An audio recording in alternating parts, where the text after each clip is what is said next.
Copy है अभी। आज सुबह में मैंने एडवांस किया है केस एनआईए के कोर्ट में। अब 2:45 या 3 बजे जो है फिर मैटर एनआईए कोर्ट में आएगा ये।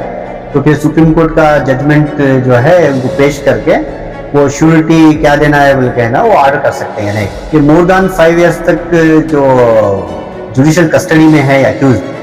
तो अभी ट्रायल शुरू नहीं हुआ है और जिस चार्ज जो है फ्रेम रिसेंटली हुआ था तो वो चीज को जो है कोर्ट ज्यादा कॉग्निजेंस लिया कि इनकासरेशन ऑफ मोर देन 5 इयर्स। उसके बावजूद भी ट्रायल भी शुरू नहीं हुआ है। एक मामला यह है कि सिर्फ एक मॉब का जो एक वायलेंस था इसमें आप 5 साल तक कैसा जो है इन लोगों को जेल में रख सकते हैं। सुप्रीम कोर्ट का क्या ऑब्जर्वेशन रहा? ये अक्यूज नंबर 24 जो करीम सद्दाम का SLP फाइल हुआ था सितंबर में। मैटर एडमिट होने के बाद जो है इशू नोटिस हुआ, स्टेटमेंट ऑफ ऑब्जेक्शंस के लिए गया। तो 2 बार ऑब्जेक्शन के लिए टाइम देने के बावजूद भी एनआईए से ऑब्जेक्शंस नहीं आया।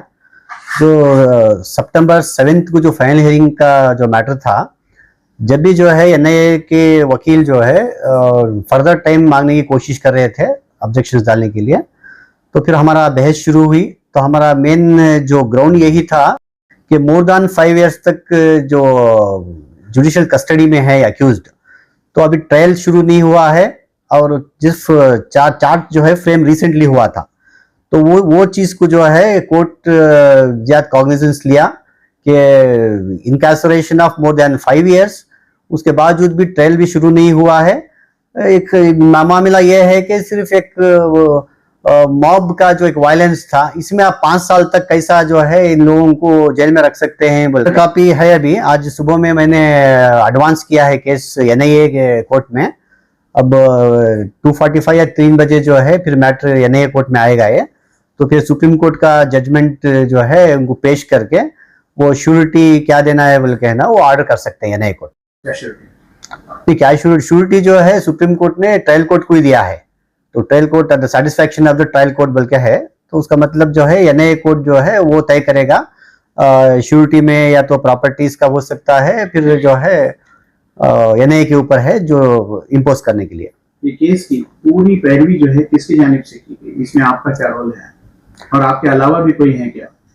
तो ये केस जो है करीम सद्दाम का जो फाइल हुआ तो उसके सब्सिक्वेंटली एक 2 महीने बाद जो है जियाउर रहमान एक अक्यूज नंबर 6 का भी फाइल हुआ। तो वो जो है वो लोग मेरे केस से कनेक्ट करवाए थे, लेकिन जो 7 तारीख को जो पैरवी हुई जो आर्गुमेंट हुआ तो मैंने एक रऊफ रहीम जो सीनियर काउंसिल हैं सुप्रीम कोर्ट के उनको ये मैटर में एंगेज किया। वो मेरे साथ वो भी बहस करके जो है तो उन्होंने ही आर्गुमेंट किया है। ये प्रायोरिटी ग्राउंड पर जो है दूसरे अक्यूज केस मांग सकते हैं। तो इसमें ये है एनआईए कोर्ट में ये सुप्रीम कोर्ट के साथ जो प्रायोरिटी मांगने के बाद जो है हुबली के दंगे के केस में कोर्ट का एक क्या स्टैंड था बोले तो सेक्शन 43D जो एनआईए एक्ट है उसके अंदर जो है वो अगर प्राइमा फेसी केस है तो एनआईए कोर्ट को अख्तियार नहीं है बेल देने का। तो ये इसका एडवाइजेबल यही है कि हाई कोर्ट या सुप्रीम कोर्ट में ही जो है उन लोगों को रिहाई का एक रास्ता खुलेगा। यानी जो दीगर एक्यूज्ड जो जेल में हैं उनको भी अब बेल पिटीशन फाइल कर सकते हैं। हाई कोर्ट में हो सकता है, एनआईए कोर्ट में मुश्किल है।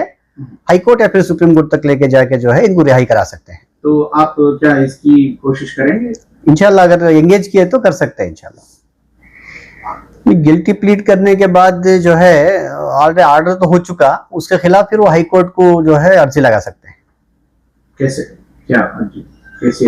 नहीं अब तक जो ये सेंटेंस सर्व कर सके अभी है 5 साल तक, तो उसको महदूद करने के लिए फिर एक एप्लीकेशन हाई कोर्ट में जाके फिर जो है 7 साल के बजाय 5 साल तक करो बोल के फिर हाई कोर्ट में ये लोग जा सकते हैं। मामले में कैसे उनको छुटता है? नहीं, वो जो डिफॉल्ट बेल पे बाहर आए थे उनके खिलाफ एनआईए ने सुप्रीम कोर्ट को कैंसिलेशन ऑफ बेल डाले हैं, वो भी सुप्रीम कोर्ट में पेंडिंग है।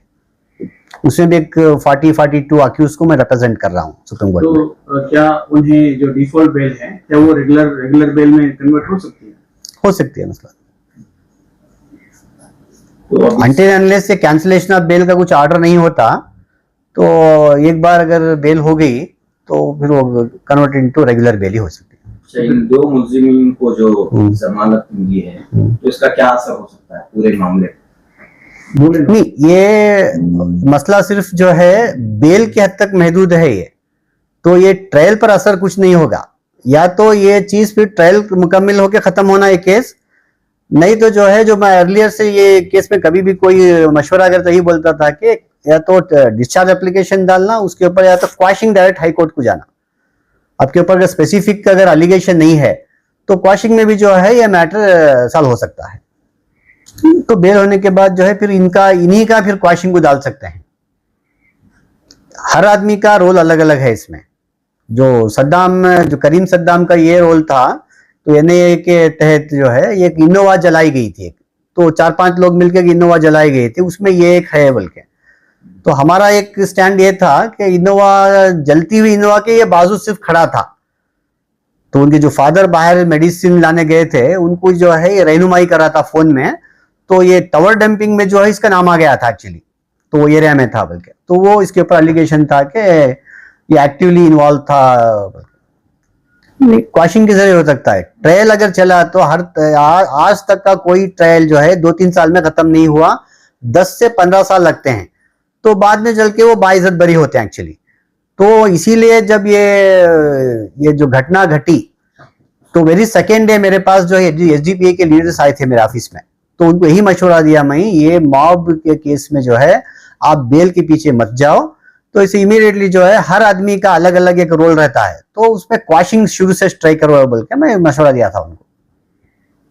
शुक्रिया।